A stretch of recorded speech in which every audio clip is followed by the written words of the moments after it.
ওম নমঃ শিবায়। নমস্কার, চলে এসেছি আপনাদের জন্য শিবপুরাণের আরও একটি মনোমুগ্ধকর অধ্যায়ের আলোচনা নিয়ে।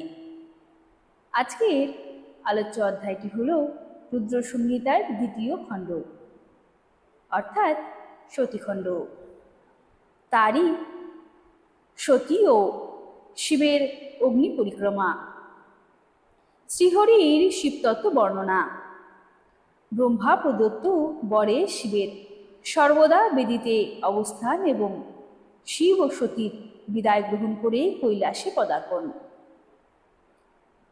ব্রহ্মা বললেন, নারদ, কন্যাদান করে দক্ষ ভগবান শঙ্করকে নানা প্রকার বস্তু কন্যাপণ হিসাবে দিলেন। এই সবের দ্বারা তিনি অত্যন্ত প্রসন্ন হলেন। তিনি ব্রাহ্মণদেরও নানা প্রকার অর্থ প্রদান করলেন। তারপর লক্ষ্মীসহ ভগবান বিষ্ণু শম্ভুর কাছে এসে হাত জোড় করে দাঁড়িয়ে বললেন, দেবদেব মহাদেব, দয়ার সাগর প্রভু, তার আপনি সম্পূর্ণ জগতের পিতা এবং সতীদেবী সকলের মাতা। আপনারা দুজনে সৎপুরুষদের কল্যাণ এবং দুষ্টদের দমনের জন্য সর্বদা লীলাপূর্বক অবতার গ্রহণ করেন। সনাতন শ্রুতির এই হল উক্তি। আপনি সুন্দর নীল অঞ্জনের ন্যায় শোভা সম্পন্ন সতীর সঙ্গে যেরূপ শোভা পাচ্ছেন, আমি তার বিপরীত লক্ষ্মীর সঙ্গে পাচ্ছি, অর্থাৎ সতী নীলবর্ণা এবং আপনি গৌরবর্ণ। তার বিপরীত আমি নীলবর্ণ ও লক্ষ্মী গৌরবর্ণা। নারদ, আমি দেবী সতীর কাছে গিয়ে গৃহ সূত্রোক্ত বিধি দ্বারা বিস্তারিতভাবে সমস্ত অগ্নিকার্য করাতে লাগলাম।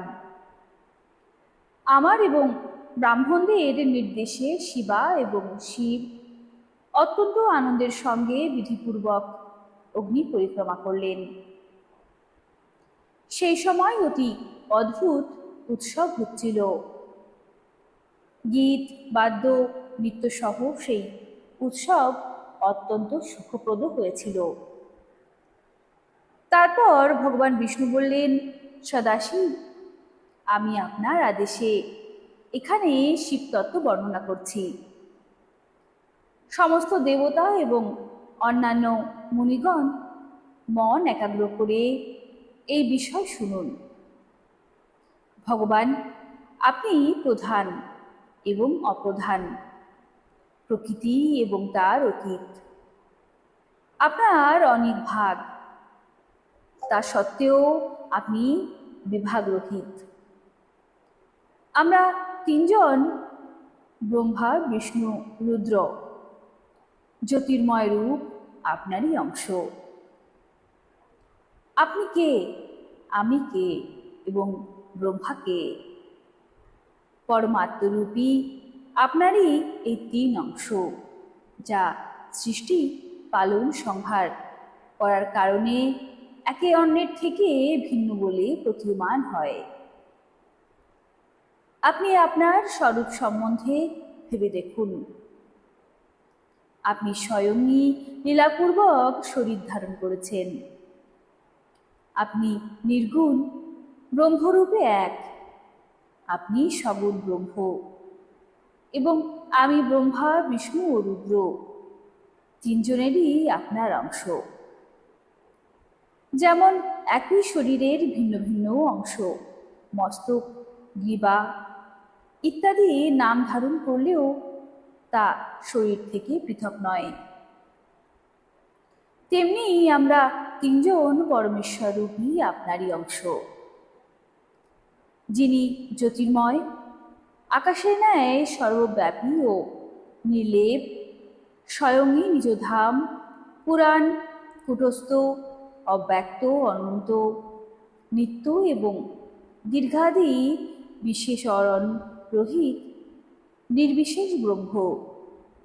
আপনি সেই শিব, সুতরাং আপনি সব। ব্রহ্মা বললেন, মুনীশ্বর, ভগবান বিষ্ণু এই কথা শুনে মহাদেব অত্যন্ত প্রসন্ন হলেন। তারপর সেই বিবাহ যজ্ঞের প্রভু পরমেশ্বর শিব প্রসন্ন হয়ে লৌকিক গতির আশ্রয় নিয়ে হাত জোর করে দাঁড়িয়ে আমাকে প্রেমপূর্বক বললেন।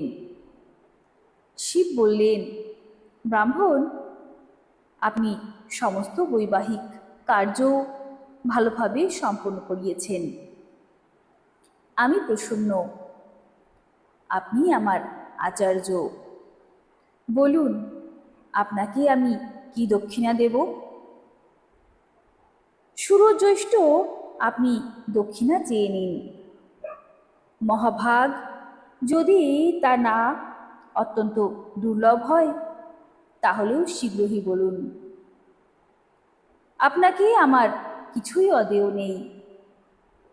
মনে ভগবান শঙ্করের কথা শুনে আমি হাত জোর করে বিনীত চিত্তে তাকে বারংবার প্রণাম করে বললাম, দেবেশ, আপনি যদি প্রসন্ন হয়ে থাকেন এবং মহেশ্বর, আমি যদি বর পাওয়ার যোগ্য হই, তাহলে প্রসন্নতাপূর্বক যা বলছি তা আপনি পূর্ণ করুন।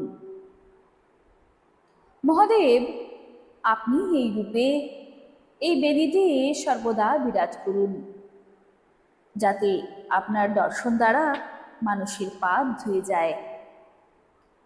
চন্দ্রশেখর, আপনার সান্নিধ্য পেলে আমি এই বেদির নিকট আশ্রম তৈরি করে তপস্যা করব, এই আমার ইচ্ছা।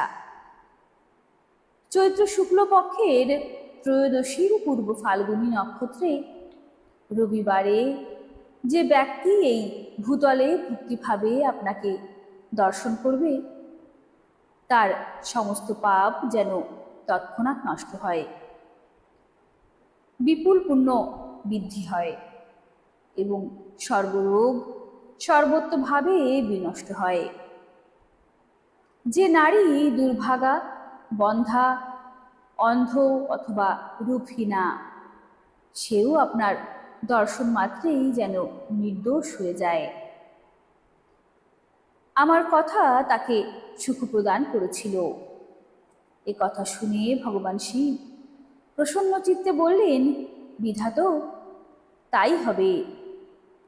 আমি তোমার কথায় সম্পূর্ণ জগতের হিতার্থে নিজ পত্নী সতীর সঙ্গে এই বেদিতে সুস্থিরভাবে অবস্থান করব। এ কথা বলে পত্নী সহ ভগবান শিব তার অংশরূপিণী মূর্তি প্রকট করে বেদির মধ্যস্থলে বিরাজমান হলেন।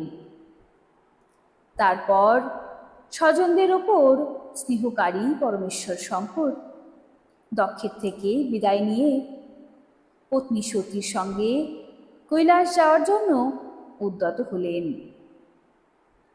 তখন সুবুদ্ধি সম্পন্ন দক্ষ বিনয়ে মাথা নত করে হাত জোর করে ভগবান বৃষধ্বজকে প্রেমপূর্বক স্তুতি করলেন।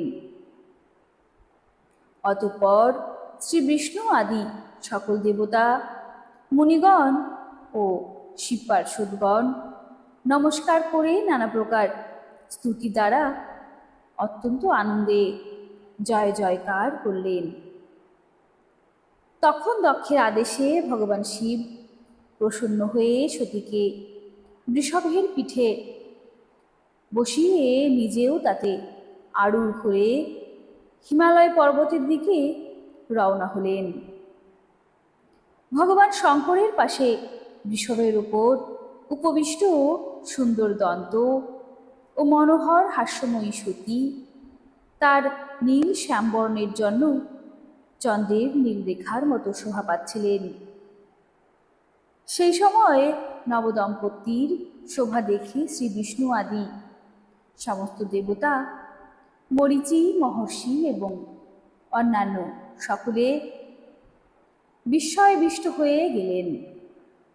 তারা নড়াচড়া করতেও ভুলে গেলেন। দক্ষ মোহিত হয়ে গেলেন। তখন কেউ বাজাতে লাগলো, অন্যেরা মধুর সুরে গান গাইতে লাগলো। বহু লোক প্রসন্নতা সহ শিবের কল্যাণময় যশগান করতে করতে তাকে অনুসরণ করতে লাগলো। ভগবান শঙ্কর মধ্যপথ থেকে দক্ষকে প্রসন্নতাপূর্বক ফিরিয়ে দিয়ে প্রেমাবিষ্ট হয়ে প্রমথগণের সঙ্গে নিজ ধামে পৌঁছালেন। ভগবান শিব যদিও বিষ্ণু আদি দেবতাদের ফিরিয়ে দিয়েছিলেন, তা সত্ত্বেও তারা অত্যন্ত প্রসন্ন হয়ে ভক্তি সহকারে তাকে অনুসরণ করেছিলেন। দেবতা প্রমথ এবং নিজ পত্নী সতীসহ শম্ভু হর্ষান্বিত চিত্তে হিমালয় পর্বতে সুশোভিত কৈলাস ধামে এসে পৌঁছালেন। সেখানে গিয়ে তিনি দেবতা, মুনি ও অন্যান্য সকলকে সাদর সম্মান জানিয়ে প্রসন্নতাপূর্বক বিদায় জানালেন। শম্ভুর আদেশে বিষ্ণু আদি সব দেবতা ও মুনি নমস্কার ও স্তুতি করে প্রসন্নভাবে নিজ নিজ ধামে ফিরে গেলেন। সদাশিবের চিন্তাকারী ভগবান শিবও অত্যন্ত আনন্দিত চিত্তে হিমালয়ের শিখরে নিজ পত্নী দক্ষকন্যা সতীর সঙ্গে বিহার করতে লাগলেন। সুতদেব বললেন, মুনিগণ, পূর্বকালে স্বয়ংভূব মন্বন্তরে ভগবান শিব ও সতীর যেভাবে বিবাহ হয়েছিল সেই সব বৃত্তান্ত আমি তোমাদের জানালাম। যিনি বিবাহের সময় যজ্ঞে অথবা যে কোনো শুভ কাজের আরম্ভে ভগবান শঙ্করের পূজা করে শান্ত চিত্তে এই কথা শোনেন, তার সমস্ত কর্ম ও বৈবাহিক আয়োজন কোনো বাধা বিঘ্ন ছাড়াই পূর্ণ হয় এবং অন্যান্য শুভ কর্ম সর্বদা নির্বিঘ্নে সম্পূর্ণ হয়। এই শুভ উপাখ্যান প্রেমপূর্বক শুনে বিবাহে প্রস্তুত কন্যাও সুখ, সৌভাগ্য, সুশীলতা, সদাচার ইত্যাদি সদ্গুণ সম্পন্না সাধ্বী ও পুত্রবতী হয়। এই কথার মধ্যে দিয়েই আজকের এই অধ্যায় এখানে সমাপ্ত হলো। কেমন লাগলো অধ্যায়টি কমেন্ট করে জানাতে ভুলবেন না। ভালো লাগলে অবশ্যই কমেন্টে হর হর মহাদেব লিখবেন। আর যদি কোনো ভুল ত্রুটি হয় আমায় ক্ষমা করবেন। আজকের মতে তাহলে আসি, ভালো থাকবেন। নমস্কার।